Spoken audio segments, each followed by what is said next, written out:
Bismillahirrahmanirrahim. Assalamualaikum warahmatullahi wabarakatuh. Innal hamdalillah nahmaduhu wa nasta'inuhu wa nastaghfiruh wa na'udzu billahi min shururi anfusina wa min sayyiati a'malina. Man yahdihillahu fala mudilla lahu wa man yudlil fala hadiya lahu. Ashhadu an la ilaha illallah wahdahu la syarika lah wa ashhadu anna Muhammadan abduhu wa rasuluh. Allahumma salli wa sallim alaihi wa ala alihi wa sahbihi wa man da'a bida'watihi wa man sara ala nahjihi. Nawayna at-ta'allum wa at-ta'lim wa at-tadhakkura wa at-tadhkir wa an-naf'a wal intifa' wal ifada wal istifada wal hath ala at-tamassuk bi kitabillah wa sunnati rasulih wa ad-du'a ila al-huda wa ad-dalalata al-khair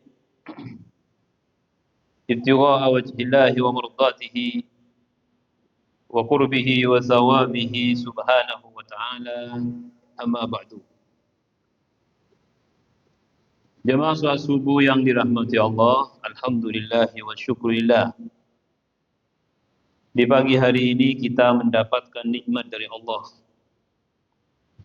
bisa melaksanakan salat subuh dengan berjamaah. Kemudian kita isi waktu yang sangat utama ini setelah melaksanakan salat subuh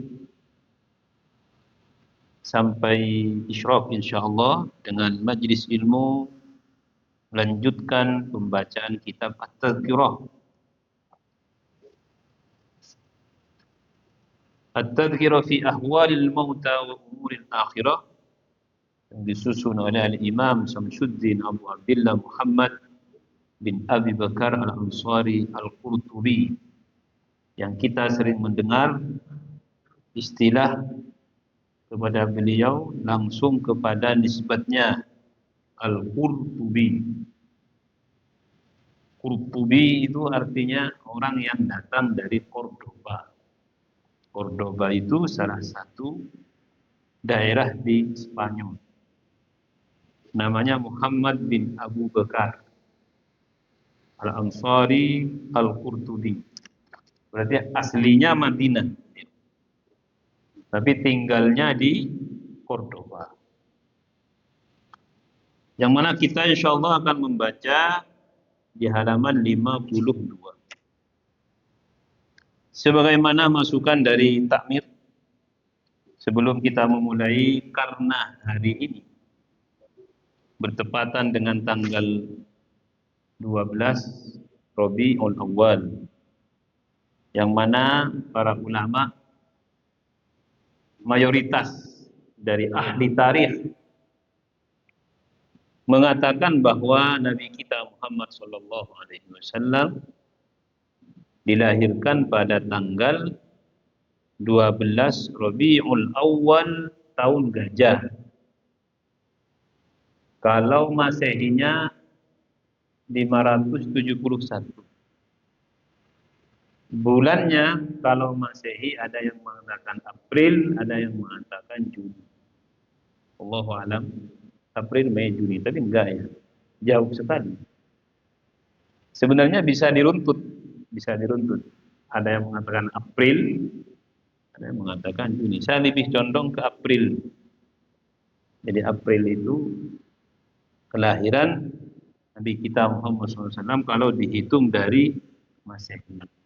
Nah, kita jangan sampai tidak memiliki pengetahuan sejarah dari Nabi kita. Minimal kita tahu bahwa tanggal 12 Rabiul Awal ini lahir Nabi kita, yang mana beliau ketika lahir adalah lahirnya agama yang kita peluk. Lahirnya beliau adalah munculnya agama Islam yang kita peluk ini. Nah, dulu tidak ada hitungan di Arab, itu tidak ada hitungan seperti di Masehi 571. Makanya dikatakan kelahiran Nabi versi Arabnya itu tahun gajah. Karena orang Arab itu menamakan tahun itu tidak dengan hitungan, tapi dengan fenomena yang terjadi paling besar, spektakuler.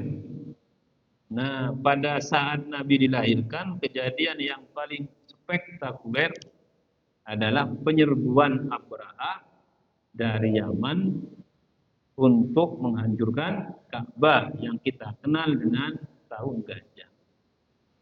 Karena pasukannya adalah pasukan gajah. Itu terjadi pada bulan Muharram. Jadi Nabi kita lahir di bulan Rabiul awalnya. Berarti sesaat setelah kejadian itu Muharram, apa setelah Muharram? Safar.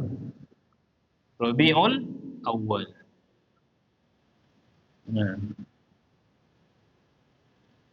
ada beberapa hal yang perlu kita pahami secara sederhana.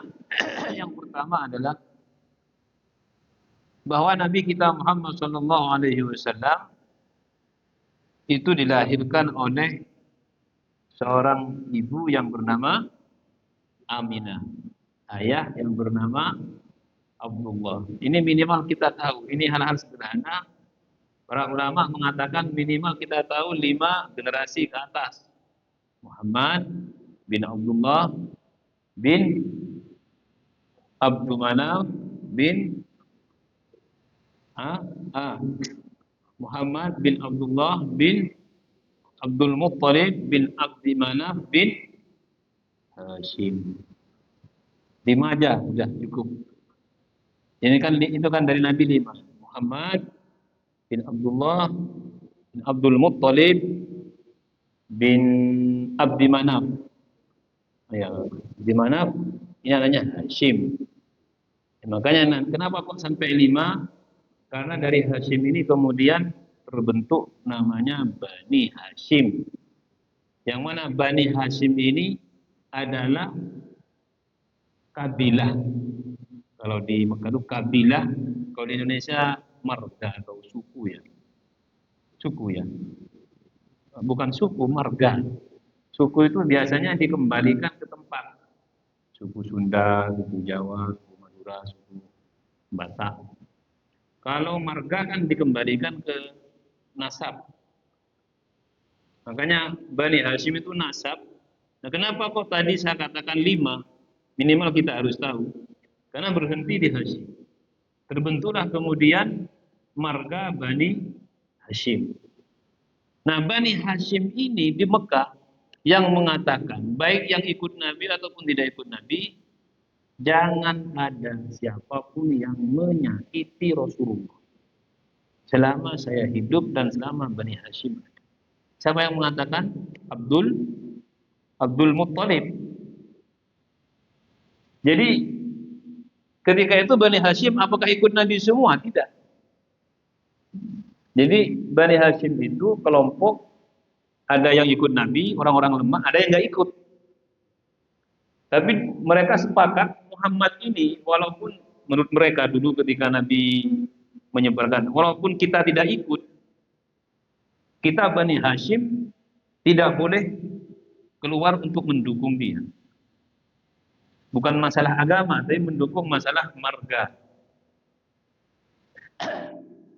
Makanya ketika itu Nabi didukung karena beliau adalah orang yang membawa Islam setelah Nabi, dari orang Islam sendiri, dan didukung dari non-Muslim yang dari kalangan Bani Hashim itu. Tapi mendukungnya bukan karena Islam, mendukungnya karena Muhammad ini bagian dari Bani Hashim. Nah, ini yang menyebabkan Nabi kita nggak pernah lari dari Mekah. Karena Mekah itu yang menguasai Bani Hashim. Nggak lari, Abu Jahal nggak bisa masuk, ada Hamzah. Umar sekuat itu nggak bisa masuk ketika masih kafirnya, nggak bisa nembus marga ini. Karena mereka sudah mengatakan kalau Muhammad disakiti, kalau ada darah yang mengalir, kita siap perang mati-matian, habis-habisan di Mekah. Ini yang menyebabkan mereka tidak bisa menyakiti. Nah, ini semua dikembalikan kepada firman Allah, wallahu ya'simuka minan nas. Kamu tenang Muhammad. Tuhan Allah itu akan melindungimu dari kejahatan manusia melalui ini. Kalau Nabi menganjurkan sahabatnya hijrah, itu kan pertama tahun kelima hijrah ke Habasyah. Kenapa beliau enggak hijrah? Ya, karena beliau aman. Kenapa beliau meminta sahabatnya hijrah? Karena mereka enggak aman, dipukuli, disiksa. Marga yang lain selain Bani Hashim enggak aman. Sampai Utsman mantunya sendiri itu disuruh hijrah. Karena Utsman kan bukan dari Bani Hashim. Disakiti kalau ikut Nabi. Nah, Nabi enggak akan pernah disakiti. Makanya beliau enggak hijrah. Ke Habasyah enggak hijrah. Nah, setelah Bani Hashim ini melemah, Abdul Muttalib meninggal dunia, Abu Thalib juga meninggal. Karena yang kuat dari Bani Hashim dua. Yang pertama ketika dipimpin oleh Abdul Muttalib, yang kedua ketika dipimpin oleh Abu Abu Thalib. Beda ini, Abdul Muttalib, Abu Thalib. Bukannya penting. Untuk sirah ini penting sebenarnya. Kadang-kadang kita rancu, kalau enggak diingatkan gitu rancu. Baca saya nyampaikan, kalau ada peringatan Maulid Nabi, baca sejarah saja, sejarah-sejarah yang sudah ada di kitab kita itu dibaca saja. Untuk mengembalikan pengetahuan umat Islam kepada nabinya. Ada Abdul Muttalib, ada Abu Thalib. Itu enggak sama itu. Abu Thalib ini pamannya yang juga mengatakan begitu. Dia pernah dirayu oleh orang-orang Quraisy itu supaya Nabi berhenti. Nabi mengatakan saya nggak mau berhenti. Ya wis, lanjutkan. Saya tetap di belakang. Artinya andaikan Bani Makhzum seperti kabilah yang besar-besar akan mengganggu, saya akan pasang badan. Nah, ini karena pimpinan dari Bani Hashim ya diikuti oleh yang lain. Nah, ketika pamannya ini meninggal tahun ke-8, ditambah lagi Khadijah, istrinya yang menguasai 2/3 Mekah. Khadijah itu istri Nabi. Pertama, menguasai perdagangan bisnis di Mekah 2/3. Perempuan, membayangkan Mekah itu ya nggak besar. Tapi ya bisnis kebun, transportasi, semuanya apa namanya antar barang, semua bisnis di Mekah 2/3-nya punya dia. Ya tentunya bukan beliau, memperkerjakan orang di situ untuk kebutuhan-kebutuhan itu Khadijah. Akhirnya milik beliau, gitu, milik. Makanya sering ditanya, Ustaz, perempuan boleh berkarir? Istri Nabi ya, menguasai 2/3. Hanya memang ada batasan kan, tentunya kalau perempuan itu dalam Islam silahkan berbisnis tapi ada batasan. Jadi tidak seperti orang laki-laki. Nah, kemudian setelah itu Nabi nggak kuat di Mekah, baru hijrah. Jadi andaikan dua orang ini masih ada, ini Nabi sepertinya enggak, belum hijrah. Karena dua orang ini meninggal, beliau hijrah. Kenapa? Hijrahnya pertama itu disebabkan beliau sudah banyak yang mengkhianati dan berani. Ini hijrahnya sesaat setelah beliau berdakwah ke Taif. Pernah dengar ya? Dari Mekah itu ketika pamannya meninggal, istrinya juga meninggal, ada surat dari Taif. Taif itu daerah di luar Mekah ya. Katanya kalau orang umroh atau orang haji itu bisa ke sana. Taif. Katanya perkebunan. Saya sendiri belum pernah. Beberapa kali ke Saudi haji dan umroh, tapi nggak pernah ke Taif. Katanya bisa ke sana. Kalau rombongan itu sepakat mau ke Taif, ya nggak apa-apa. Kalau ke sana ya, nampak tilas Rasulullah. Jangan hanya ingin lihat-lihat Mekah, lihat-lihat Taif enggak. Kalau memang panjenengan mau umroh, ada yang mau ke sana, semangatnya itu karena Nabi pernah ke situ gitu loh. Nabi pernah ke situ. Disurati oleh Bani Adi, Muhammad, panjenengan ke sini dakwah. Diundang lah intinya untuk mengajarkan Islam, ya. Kami siap untuk mengamankan istilahnya. Masya Allah. Ya, jadi beliau juga dulu dipersekusi juga. Tapi beliau mengatakan aman, aman. Kami siap mengamankan. Ternyata mereka berkhianat. Masuk ke sana tidak disambut, dibiarkan. Beliau dengan seorang sahabat, Ibnu Mas'ud tahu siapa? Ada sahabat beliau yang mengikuti. Nah, malah beliau dilempari. Sehingga yang membuat apa namanya? Ridanya apa rida itu kain panjang yang dibuat itu sahabatnya lupa saya. Apa Mahfud tadi langsung kalau enggak kita murojaah dulu siapa? Kita isi tentang Rasulullah. Ada sahabat pokoknya itu. Karena sahabat ini yang meriwayatkan bukan Nabi. Yang meriwayatkan Nabi apa namanya terluka, kepalanya kena batu, belakangnya kena itu kan sahabat yang mendampingi itu. Saya melihat beliau itu ya sampai terluka, kakinya juga terluka kena batu itu dan diteriaki gila atau apalah. Nabi ketika itu keluar lagi sampai di satu tempat datang Jibril itu. Apa saya mau cabut? Saya cabut gunung itu tak timpakan ke orang-orang Taif. Nabi, oh jangan. Maka beliau kemudian di situ berdoa, mereka hanya tidak tahu. Dan saya mohon kepada Allah dari keturunan mereka akan menjadi orang-orang yang akan memperkuat Islam ini. Dan demikian memang. Di keturunan mereka itu malah menjadi pembela-pembela Islam yang paling kuat. Itu dari Taif. Karena mereka nggak paham dan saya berdoa mudah-mudahan anak keturunannya bisa memasuki agama ini. Dan benar apa yang dikatakan Nabi SAW. Jadi kenapa kok Jibril turun tangan? Karena ada satu riwayat. Apabila darah seorang Nabi itu menyentuh bumi, maka harus ada konsekuensi adab. Kalau ada darah seorang Nabi mengenai bumi, konsekuensinya harus ada adab. Jadi nggak boleh. Makanya suatu ketika Nabi itu tidak sengaja di perang Uhud, ketika mundur itu kan menyandar, nyandar kemudian di apa darahnya itu sedikit kena ke Gunung Uhud itu. Katanya sekarang ada, saya kalau ke sana itu hanya di bawah tempat beliau nyandar itu kan mundur, dikepung mundur sampai beliau tersandar ke gunung.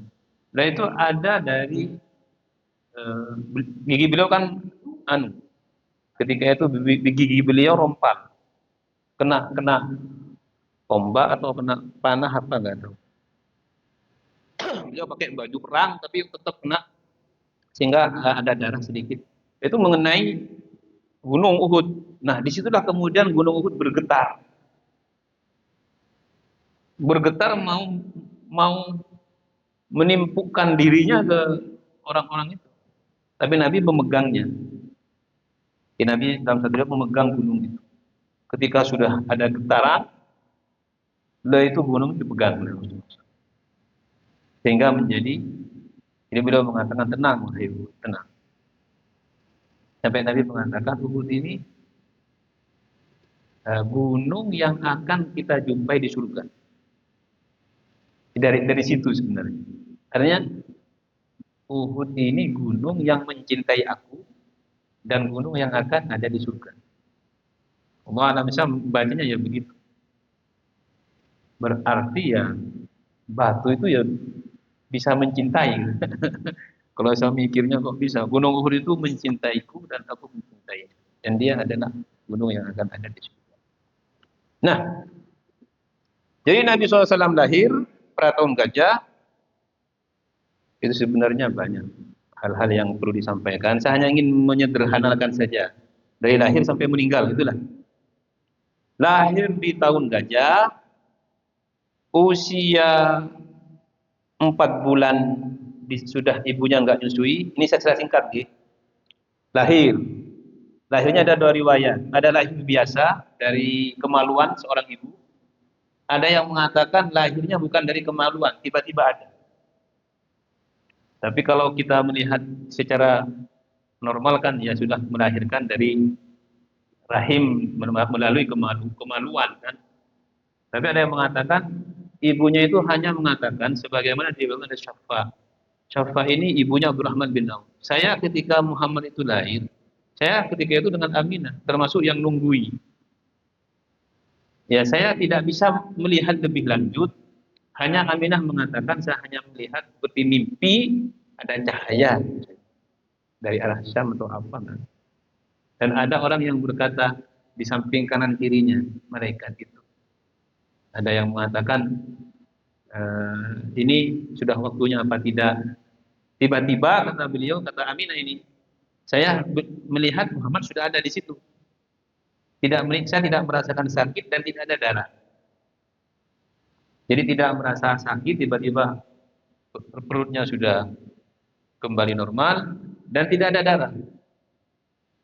Nah ini ada yang mengatakan itu tadi, imma dia lahirnya yang karena memang Rasulullah itu kan nabi kan. Ya karena ini kalau memang demikian terjadi di luar nalar, ini namanya irhas. Jadi, kejadian luar biasa yang berkaitan dengan Nabi ada 3. Yang pertama irhas. Irhas itu atau irhasat itu artinya kejadian luar biasa sebelum beliau diutus. Ada mukjizat, kejadian luar biasa ketika beliau hidup. Ada nubuat, kejadian luar biasa yang sudah beliau beritahukan kepada kita dan akan terjadi. Nanti akan ada ini, di akhir zaman akan ini, akan ini. Nah ini namanya nubuat. Kalau ketika Nabi hidup itu namanya mukjizat. Ketika beliau sebelum diutus, sebelum lahir atau setelah lahir sampai 40 kan, beliau 40. Itu namanya irhas. Apakah kepada Nabi saja? Enggak, semua Nabi. Semua Nabi begitu. Nabi Isa misalkan, itu ada kejadian luar biasa, lahir dari seorang ibu tanpa bapak. Mukjizatnya menghidupkan orang mati dan di antara nubuatnya akan ada nabi terakhir setelahku kata Nabi Isa. Akan ada nabi terakhir, itu kan nubuat. Nabi juga begitu. Nah, yang saya sebutkan ini kejadian luar biasa yang terjadi pada beliau sebelum beliau dijadikan atau diutus sebagai nabi dan rasul. Cerita singkatnya beliau lahir 4 bulan oleh ibunya sudah disusukan ya, kepada Halimah dari Bani Sa'ad. Halimatus Sa'diyah namanya. Sa'diyah ini sukunya. Karena Sa'diyah itu Bani Sa'ad atau marganya. Sa'diyah dari Bani Sa'ad. Nah, selama 2 tahun ada di beliau. Di Bani Sa'ad di perkampungan disusui. Kenapa? Karena dikatakan di perkampungan itu lebih aman dan susunya lebih steril. Orang-orang yang menyusui. Jadi dalam rangka kesehatan anak, budaya orang Arab pada saat itu menyusukan anaknya kepada mereka. Orang yang memiliki air susu yang subur dan sehat, menyehatkan. Bukan hanya beliau. Nabi Muhammad itu susuan banyak. Jadi Halimatus Sa'di bukan nyusui satu orang saja. Nabi, Abu Sufyan, Hamzah, pamannya itu. Pamannya kan lahir masih kecil juga, beda tuh 3 tahun, 2 tahunan dengan Nabi. Hamzah itu paman Nabi. Tapi usianya beda 2-3 tahunan. Abu Sufyan juga itu termasuk kalau dari nasab masih paman. Tapi kan usianya hampir sebaya gitu. Nah, di usia 2 tahun itu dikembalikan ke ibunya, tapi diminta lagi oleh Halimah Sa'diyah. Sepakat suaminya, sudah setelah ini saya akan merawat kembali Muhammad karena beliau merasakan keberkahan. Jadi ketika merawat beliau itu kambingnya nggak ada yang mati, nggak ada yang nggak punya susu, dan makanan itu ada terus. Nah, jadi rumput-rumput yang biasanya harus harus disirami itu ada terus itu. Nah, beliau meminta lagi, diberikan lagi. Ya sudah nggak apa-apa Anda. Jadi Nabi 2 tahun itu disusui oleh Halimah Sa'diyah, 2 tahun diasuh. Di Bani Sa'ad juga diasuh oleh oleh beliau. Itu usianya sudah 5 tahun ya. Setelah itu dikembalikan karena mau diminta lagi nggak boleh sama ibunya. Nah, setahun bersama ibunya dibawa ke Madinah. Ibunya orang Madinah kan. Ibu Nabi itu orang Madinah dari Bani Zuhrah. Makanya Aminah Zuhriyah. Dibawa ke Madinah untuk apa? Untuk bertemu paman-paman dari ibunya. Nah, sekalian untuk berkunjung ke pusara bapaknya. Karena bapaknya Abdullah ini meninggal ketika Nabi usia, ada yang mengatakan 7 bulan, ada yang mengatakan 8 bulan. Jadi Aminah mengandung 7-8 bulan. Bapaknya ini ke mana? Ke Syam untuk pulaan. Untuk pulaan dengan kabilah itu. Ya semangat kan bila mau punya anak, pulaan ke Madinah ikut kabilah. Ternyata dulu orang mau ke Syam, Syam itu sekarang Damaskus, Syria itu lah, Suriah itu. Itu kan dulu dengan Romawi itu tempat perdagangan itu, mau pulaan ke sana gitu. Karena dari Romawi itu Persia Romawi lewat sana itu lebih cepat. Nah, pulang lewat Madinah itu jalur utama. Lewat Madinah sakit meninggal. Nah, ternyata Nabi sudah 6 tahun dibawa ke sana dengan Ummu Aiman, pembantu ayahnya ini ke sana, ibunya balik nggak bisa balik ternyata. Jadi beliau ke sana, ibunya ke pusara suaminya, meninggal juga. Nah, meninggalnya ini beda tempatnya. Kalau Abdullah ini makamnya itu apa tempat dia meninggalnya di Madinah itu, di selatannya masjid. Dulu ada situsnya, nggak tahu sekarang apakah diratakan atau gimana nggak tahu. Tapi tahun 80-an itu ada. Bahkan kalau di internet saya pernah mencari itu ada dulu foto dulu Abdullah bin Abdul Muttalib begitu. Ya nggak tahu, saya sendiri nggak pernah ke situ soalnya. Nah kalau ibunya di Aqwa, karena sebenarnya ibunya ini sudah selesai di Madinah mau balik ke Mekah. Mau balik ke Mekah ternyata di Aqwa sakit. Aqwa itu Madinah sekitar berapa kilo? Nggak tahu saya. 8 kilo ya. Atau berapa kilo lah dari Madinah. Itu Aqwa meninggal dikuburkan di situ. Sampai sekarang ada. Nabi pernah ke sana ketika beliau ada di Madinah. Nah, kembali ke Mekah Rasulullah. Dengan siapa? Dengan Ummu Aiman, pembantunya itu loh. Dititipkan kepada kabilah yang akan menuju Mekah. Nah, di situlah kemudian Abdul Muthalib sudah masih hidup itu. Abdul bukan Abu Thalibnya, Abdul Muthalibnya, kakeknya masih hidup. Umur 6 tahun.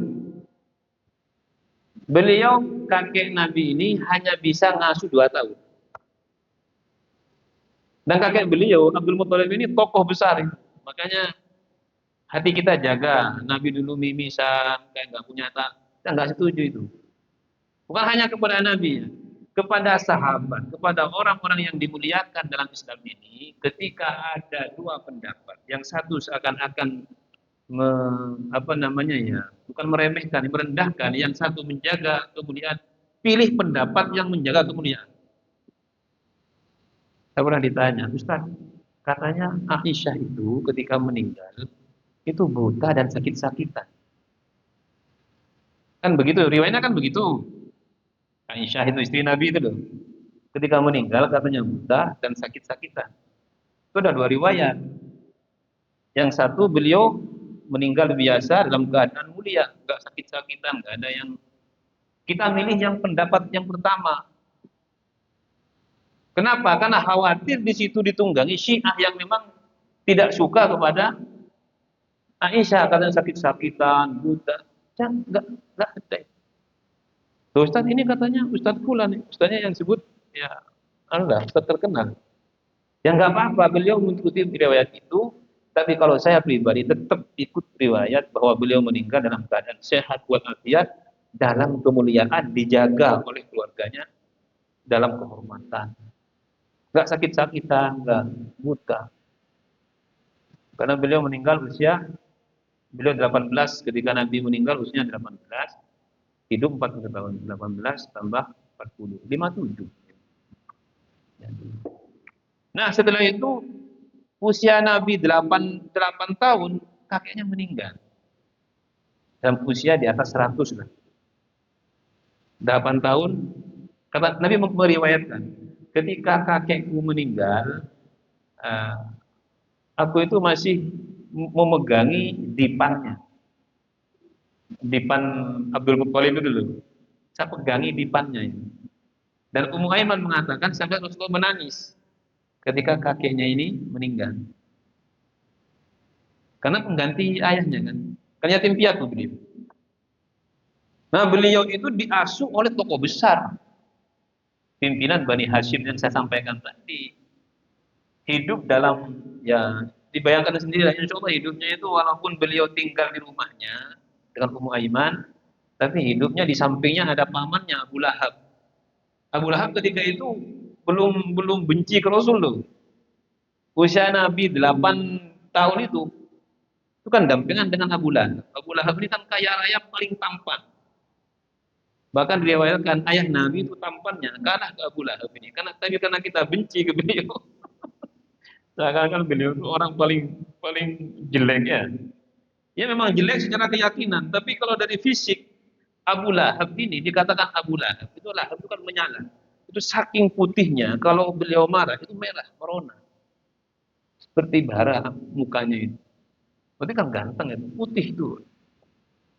Tapi kalau kita melihat karena jelek, karena memang disebutkan oleh Al-Quran, Tabbat yada Abi Lahab. Karena setelah beliau itu nggak suka ke Nabi, setelah Nabi diangkat menjadi Nabi dan Rasul. Lalu ketika Nabi lahir, saking senangnya dimerdekakan. Nah, jadi beliau itu diasuh oleh paman-paman yang memang saudagar kaya raya, mau apapun ada gitu. Tapi beliau tinggal bersama Ummu Aiman. Nah, Abu Thalib punya anak Ali. Oleh Abu Thalib sudah, ini nanti setelah Abu Thalib meninggal, oleh Abdul Muthalib setelah meninggal jangan Abu Lahab, jangan Abdul Syams, jangan saudara, kan punya 12 anak itu. Abdul Muthalib itu punya 12 anak, semuanya laki-laki. Tapi yang paling paling disayang Abdullah, ayahnya Nabi. Paling disayang dan juga ketampanannya paling anulah. Walaupun Abu Lahab tadi saya katakan bukan berarti boleh melebihi ayah Nabi. Tapi orang-orang paman-paman beliau itu orang-orang, ya orang-orang sempurna dari sisi fisik ya dan ketokohan di kalangan mereka itu. Nah, Abdul Muthalib mau meninggal, dibilang dari anak-anakku yang 12 yang sudah meninggal satu ini, ayahnya, yang menjadi penerusku adalah Abu Thalib. Nah, Abdul Muthalib mengatakan ini biar tidak ada pemilihan dari 11 anak yang laki-laki itu. Kenapa? Karena beliau melihat yang paling bisa merawat Nabi atau memperhatikan Nabi Abu Thalib. Makanya ketika Abu Thalib mengatakan, Muhammad, saya ini oleh orang-orang Quraisy disuruh meminta kepadamu agar kamu menghentikan dakwahmu. Enggak bisa. Ya wis sudah jalan. Abu Thalib ingat ke bapaknya, jaga. Nah, bapaknya kenapa kok perhatian kepada Muhammad? Karena ini biar kita paham anunya, ilustrasinya. Ada Bani Mudlij. Bani Mudlij satu kabilah di Mekah yang paham ilmu qiyafah. Ilmu qiyafah itu ilmu apa ya? Kalau panjenengan nggak ngomong gitu, oh ini mesti sepupunya ini. Tahu itu. Jadi kalau ada orang ngaku-ngaku saya anaknya fulan, dibawa ke mereka, Bani Mudlij ini. Benarkah ini anaknya fulan? Oh bukan. Nah, apakah Bani Mudlij ini sudah dilegalisasi? Sudah dilegalisasi oleh Nabi setelah itu. Suatu ketika ada seorang Bani Mudlij bertamu ke Rasul. Dia jauh ada kaki Usamah dan Zaid. Usamah ini hitam, Zaidnya putih. Tapi walaupun hitam, Zaid ini bapaknya Usamah. Karena Usamah ini ikut ibunya. Paham ya?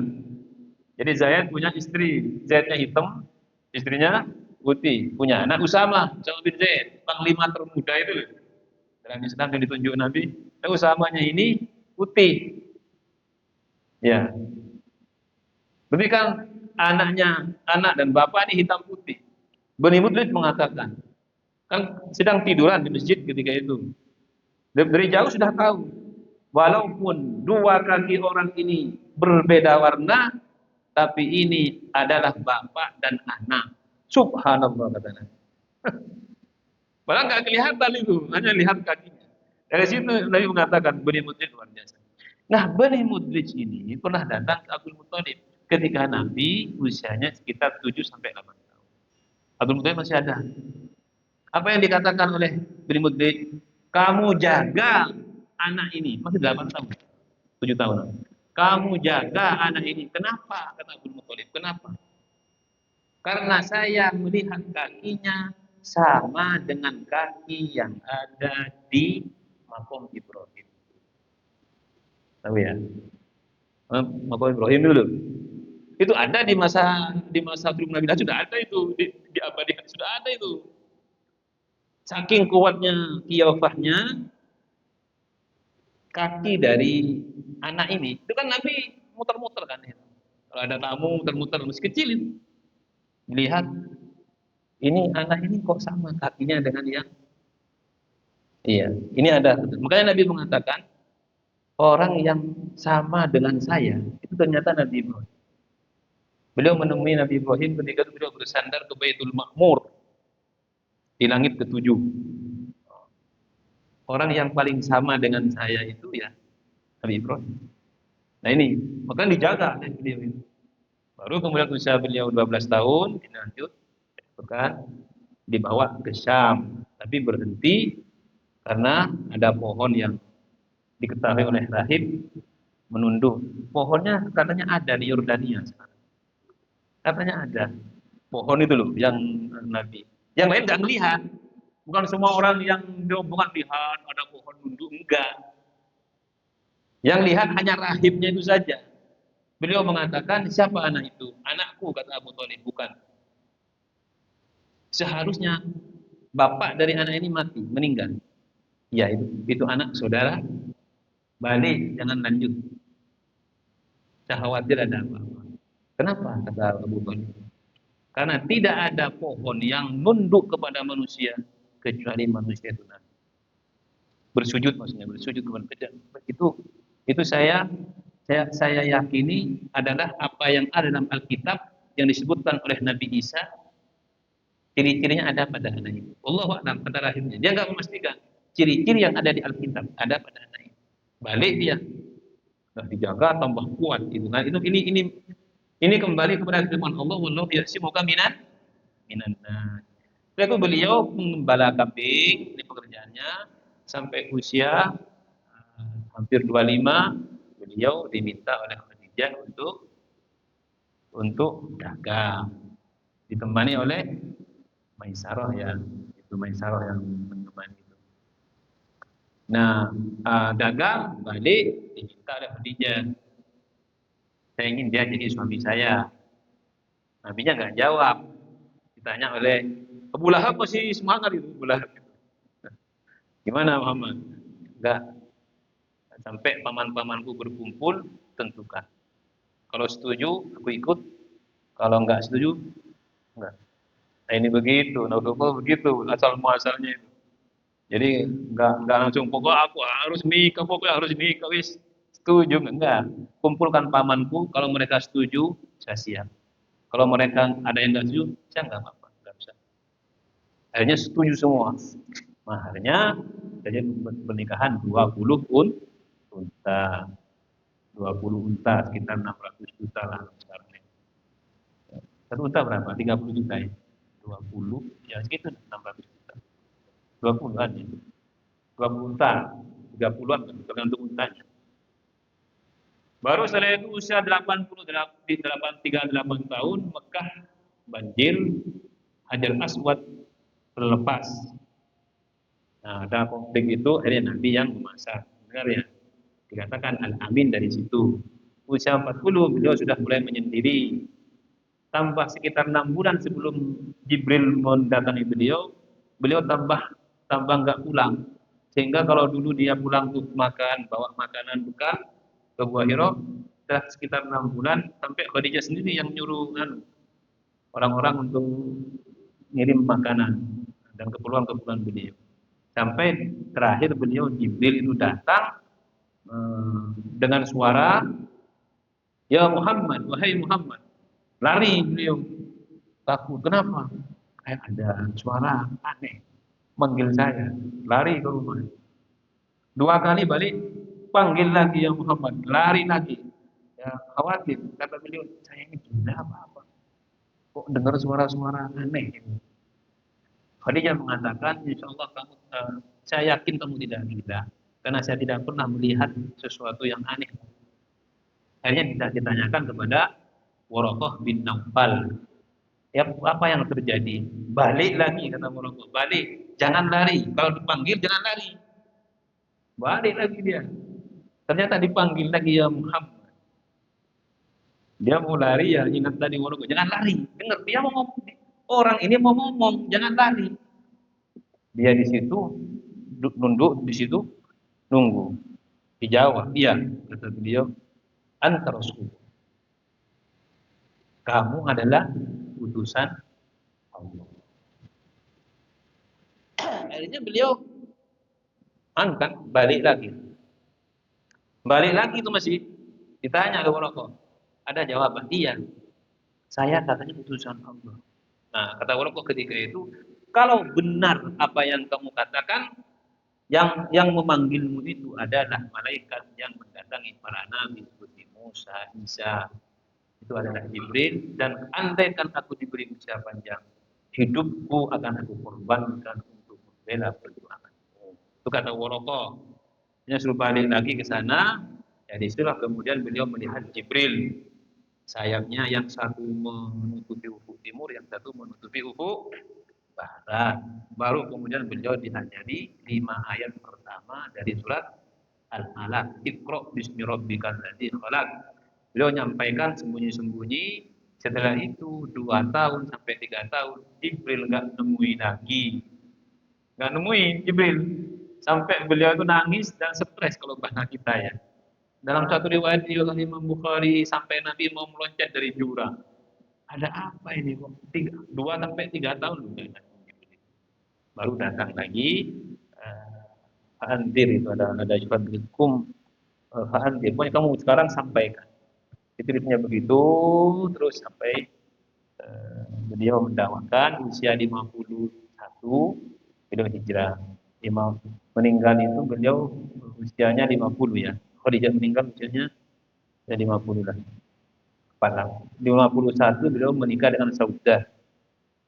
Itu pun sudah beliau nggak semangat hanya oleh sahabat itu sampai begini loh. Saya kadang-kadang heran. Rasulullah ada yang mau menikah, siapa yang mau menikah dengan saya? Ini kan heran.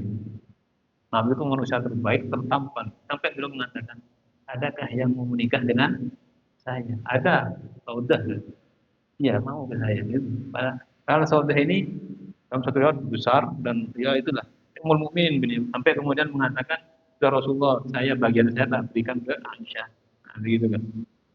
Nah itu Saudah, beliau hanya mengikuti anjuran dari sahabat. Sampai kemudian setelah itu menikah dengan Aisyah. Artinya berkumpul dengan Aisyah dan itu terus sampai usia beliau.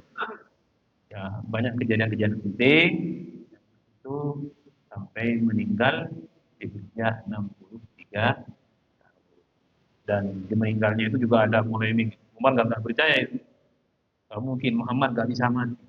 Abu Bakar yang memakan Muhammadun aba ahadin min rijalakum walakin Rasulullah. Jadi kalau kamu yakin Muhammad itu adalah manusia, dia mesti mati. Gitu. Dia hanya utusan Allah. Baru Umar menerima kematian. Itu menjadi polemik nanti siapa yang mengganti. Karena ada provokator yang masuk. Ini harus ganti dari bani ini, bani ini, bani ini. Sampai Abu Bakar mengatakan saya yang mengganti. Karena yang mengatakan penggantinya apakah dari Ansor atau dari Muhajirin. Masya Allah, itulah yang terjadi. Mudah-mudahan kita semua, rencana saya mau membaca separuh saja, separuhnya tentang kematian. Ini sebenarnya ini hanya ilustrasi saja. Minimal di hari ini kita tahu bahwa ada kejadian penting berkaitan dengan kelahiran Nabi kita Muhammad Shallallahu Alaihi Wasallam.